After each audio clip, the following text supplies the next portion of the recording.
Hello my dear students, I hope you people are fine.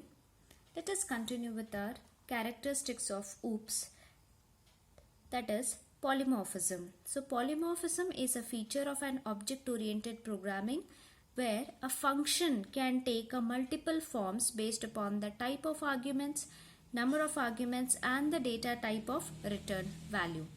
You can see in this image there is a class known as the shape, under which I have a function known as draw. The same function name is being used by the triangle, the same function name is used by the rectangle, the same function name is being used by the circle.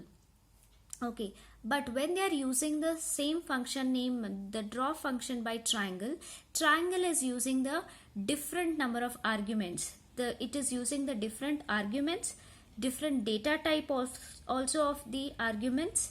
Okay, and then here also in case of rectangle also, when it is using the same function known as draw, it might also use the different arguments, plus it may differ in the data type also. Here also it may use, the circle may use the same function name, but it may use the different number of arguments and the different data type. Example, when the draw function is used by the triangle is here this draw function, it is taking the two arguments, that is to calculate the area of triangle, half into height into breadth. So h and b, that is height and breadth. Maybe the data type here I am using the floating point. Here when it is calculating, the same function, draw function is being used, then area, when I am calculating, I need length and breadth. See, I am using the different arguments, okay, and their data type may differ. That means I am using here integer data type for length and the breadth. And when I am calculating for the circle, I may use only a single argument, that is for the radius. Maybe I am taking here integer. What I am doing, the same function, draw function I am using, okay, in the different places, in the multiple forms I am using it based upon the type of arguments, here based upon the number of arguments and the data that is returning the value. When I am using the floating point, obviously the answer I am getting here, the area of triangle would be in the floating point only. Here it may result in again in the integer, here it may result in the floating point. Okay, it depends. So this concept is nothing but polymorphism. Polymorphism is nothing but making the same function, okay, to take the multiple forms depending upon the type of arguments, depending upon the number of arguments and the data type of the return value. Then I can say it's a polymorphism. One more real-time example I can give. A person known as a student can behave can exhibit the different task at different instance. For example, a person called as a Rahul, when he is at the college, he may exhibit the different characteristics as a student. When he is at a home, he may exhibit he may exhibit as a son's responsibility. But he is the same person who is exhibiting the different functionalities depending upon the different situation or the different instance of time. Then such process is nothing but the polymorphism. Okay, then we have one more thing. The ability of an operator and the function to take the multiple forms is also known as the polymorphism. That means the ability of an operator. This means the same operator plus I'm making this plus operator to exhibit different operations at different instance of time. Then I can say it as a polymorphism.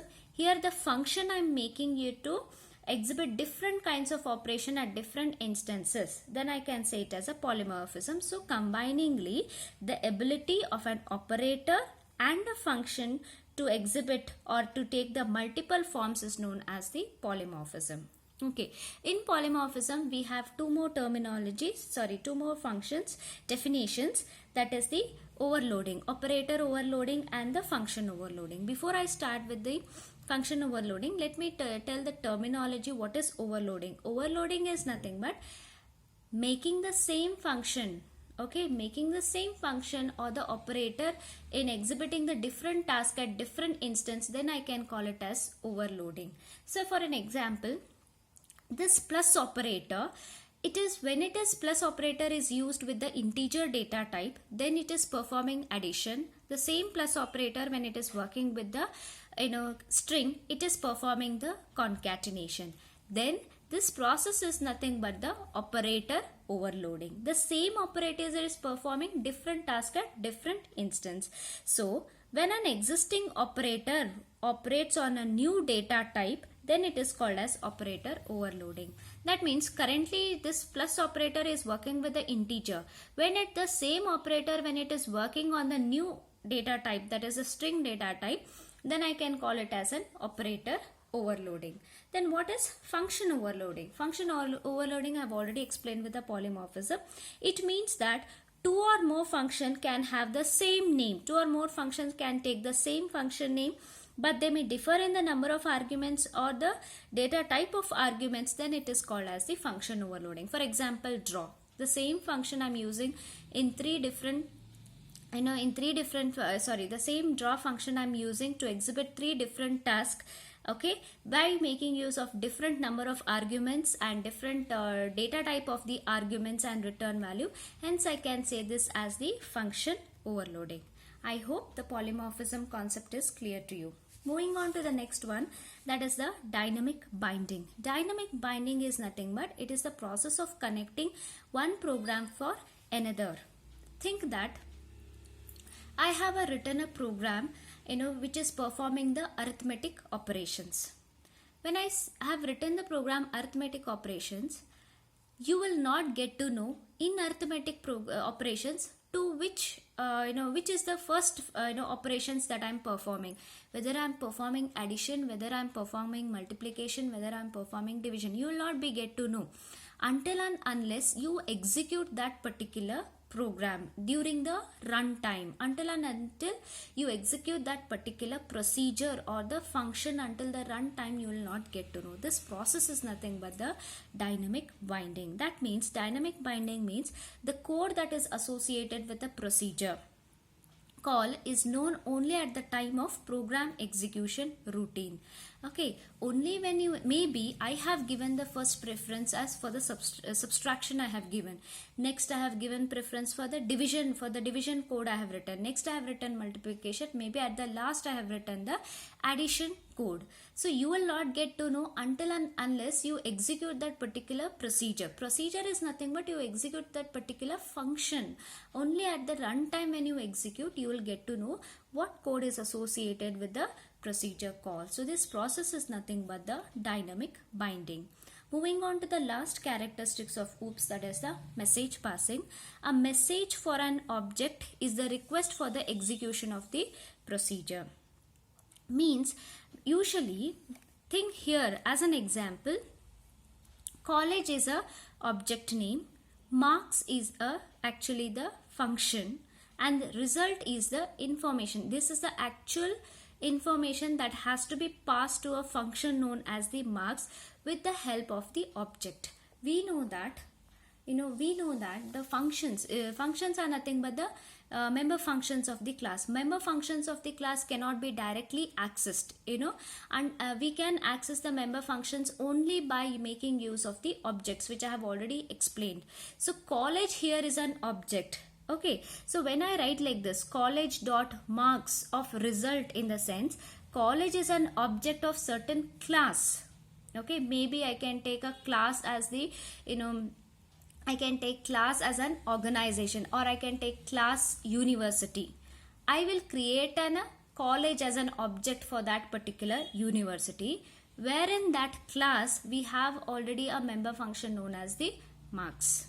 Okay, when I write like this, message passing involves specifying the name of the object, then the name of the function and the information to be sent to execute this particular function. Then it is called as the message passing. I'm actually making a request for this object to execute a procedure known as the marks. So in our previous example here,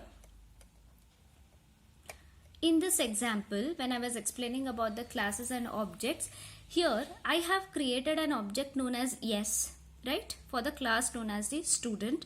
When I make a function call that is yes.getData, now this is actually the message passing. Now here my getData function doesn't have any kind of argument, hence I'm not passing any information. Okay, if I had here if I had written get data int, okay, if I had written get data int 555 comma then char Rahul, if I had given, then I would have passed, then character, get data int comma char if I had passed as an argument, then I should have written as message passing as yes dot get data 555 comma Rahul. Then what actually I'm doing? I'm specifying the object name, then I'm specifying my function name, and then I'm passing an actual information to be sent. So when s dot get data 555 Rahul, if it is encounter, it will go to this particular function. Wherever register number, it will replace with 555. Wherever name is there, it will replace with Rahul. Understood? This process is nothing but message passing. That means I'm requesting this object known as s in order to execute the procedure known as get data by passing the information. This is nothing but the message passing. So this actually completes with all the characteristics of the OOPS. Moving on to the next topic, that is the advantages of OOP. So the first advantage is here, the programs are modularized based upon the principle of classes and objects. That means, so any program which are being written without the usage of classes and objects, you can convert, you can modularize it based upon the principle of classes and objects. For an example, write a program to find the factorial of a given number. You can write this program without using the classes and objects. So this kind of a program, I can modularize it by applying the concept of classes and objects. Fine. Then, linking code and objects allow the objects to share the common code, which reduces the code duplication and the code reusability. That means, we said that you can link the object with the code to execute. When I say that yes dot get data, what exactly you are doing? You are linking the code with an object.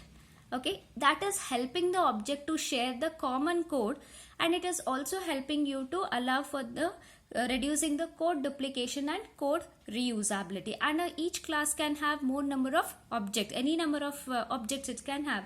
So those objects can share the same data. Say for example, when I had written like a student, yes was an object that was created for a class that is student. I can even write student yes comma st. So one more new object I have created, that s and st are sharing the same code.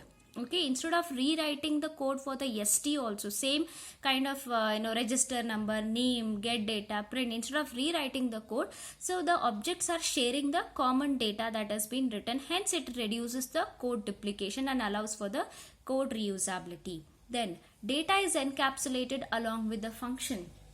This process is nothing but the data encapsulation. Because of the data encapsulation, what happens? Both the data members and the member functions can be combined into a single unit known as the class. Now, why this data encapsulation is required? Because they are providing security so that your data cannot be easily accessed by the outside world. Only the members of that particular class can access the data members. Hence, the data encapsulation is required. Then, inheritance minimizes the complexity. As I have told, inheritance is nothing but the process of acquiring the properties of one class from another class, or process of forming a new class from the existing class. So you are, suppose your father is a singer and a son is and a mother is a dancer. When a child class is being created, a child can inherit the properties of both the father and the mother. He can be a singer plus he can be a dancer. You need not to rewrite the code which has been there in the father and the mother. By default, the child class will inherit the properties of those father and the mother class, which will reduce for that code duplication, and hence it will minimizes the complexity. Then next is concept of data abstraction separates the object specification and object implementation. Now what is this data abstraction? Is nothing but it's a process of representing the essential features by hiding the background details or the explanation. That means what? This object specification, So in case of mobile, only what is the necessary thing that is required for the user will be displayed in his mobile. Otherwise, all the implementation, how the circuit has been designed, how the camera is working, how the signals have been converted, everything will be completely, that is what is object implementation will be completely hidden. Understood?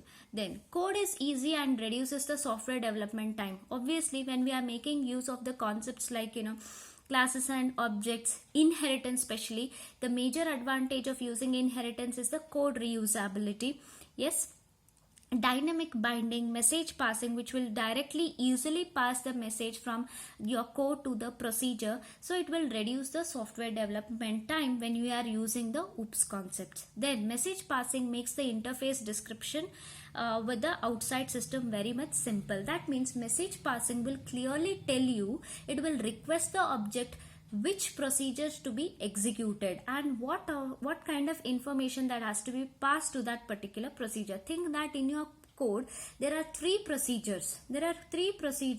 And you have to pass to the certain information to the second one. So it will specify the object name, then specify the which procedure and what actual information it has to contain, and then it will pass to the exact specification to the exact procedure itself, so that for the outside system there will be no confusion in passing the message from your code to the procedure, which makes the task very much simpler. So these were all the advantages of the OOPS concept. So let us move on to the next one, that is the disadvantages or the limitations of the OOPS. So OOPS software is not having set standards.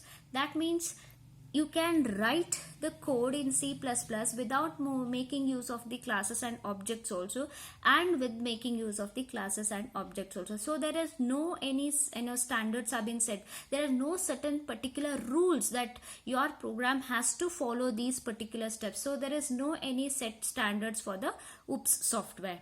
Then adaptability of flow diagrams and the object oriented program using classes and object is more complex process. One should have complete knowledge about the OOPS concepts, then only the flow representation of your programs, the diagrams, can be easily understood. Otherwise the concepts of classes and objects would become a complex process when you are implementing your applications. Then to convert the real world problem into an object oriented model is difficult. Yes, because we have seen so many, like when I gave an example of car. Okay, it's a simple object where we could able to understand what are its characters and behavior, right? Suppose if I have a difficult program, like I want to build a software for the medical shop where I have to implement completely about the OOPS concepts. So there might be certain difficulties may encounter in order to implement the on the real world problems by using the OOPS concepts. And classes are overly generalized.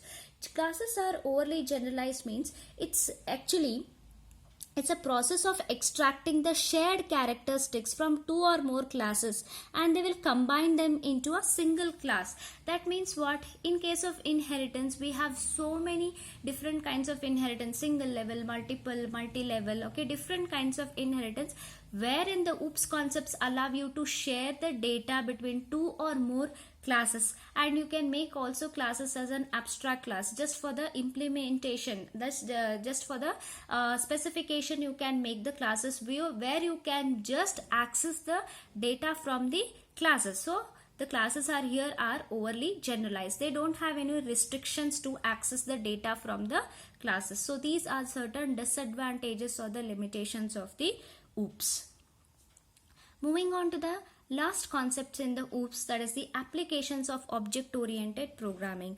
The first thing is the computer graphics applications. So application that is related to games or the images, in such kinds of applications OOPS concepts are being implemented. Okay, the next one is the CAM software. CAD actually stands for computer aided design, and CAM actually stands for computer aided manufacturing. So OOPS concepts are used in designing the applications Okay, and OOPS concepts are also used in the manufacturing units, okay, so that they would help in fabrication and assembly. Usually these OOPS concepts are used in industries, wherever the usually robots are being used in the CAM industry, that is computer aided manufacturing, wherever the assembling of the parts are required. There actually OOPS concepts are being used. Next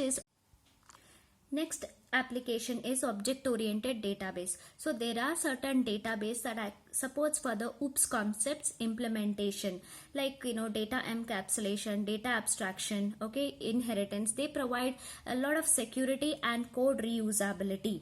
Okay, so such kinds of database are nothing but the object oriented database. Next is user interface design, such as Windows. That means user interface means it is a method by which the user and the computer can exchange the information by using the GUI operating system such as the Windows. That through the help of the icons, the user can interact with the computer system. Such kinds of operating systems have been developed. Then OOPS are also being implemented in the real-time system. What are these real-time systems? OOPS concepts are actually implemented in the regulatory system. The regulatory systems are those which are used in the thermal plants in order to check for the parameters like temperature, pressure, which usually constantly changes. Okay, so if they are constantly changes, means the results and the output also will change. Hence they are being implemented in the dynamic systems or the real-time systems. Next is the OOPS concepts are also being used for the simulation and modeling. Simulation in the sense imitation of the real world product. Exact whatever the same thing, maybe the any product, if I want to implement in the real world, then I have to use it as a simulation. Simulation in the sense imitation of the real world product. That means suppose if I want to design any product, okay, instead of designing it physically, I may develop a model in my computer system itself, and then I'll make that model to undergo certain process of test. If it passes, then if I feel the product is good, then I may start thinking to release it. That is what is the simulation and modeling. So using the OOPS concepts, the real world application can be imitated. Last application is artificial intelligence. Artificial intelligence is the combination of both the hypermedia and the real-time systems. Maybe suppose for an example for an artificial intelligence is our digital watch, which will automatically it will measure the heartbeat rate of a person, how many miles they have walked, what are the missed calls in their mobile phones, everything it keeps tracks of. So in such kinds of digital devices also OOPS concepts are being implemented. Okay, so these were the applications of the object oriented programming. So this completes the OOPS chapter. I hope all the concepts in OOPS are clear to you. Watch the video properly, solve the assignments. Okay, take care of yourself. Thank you.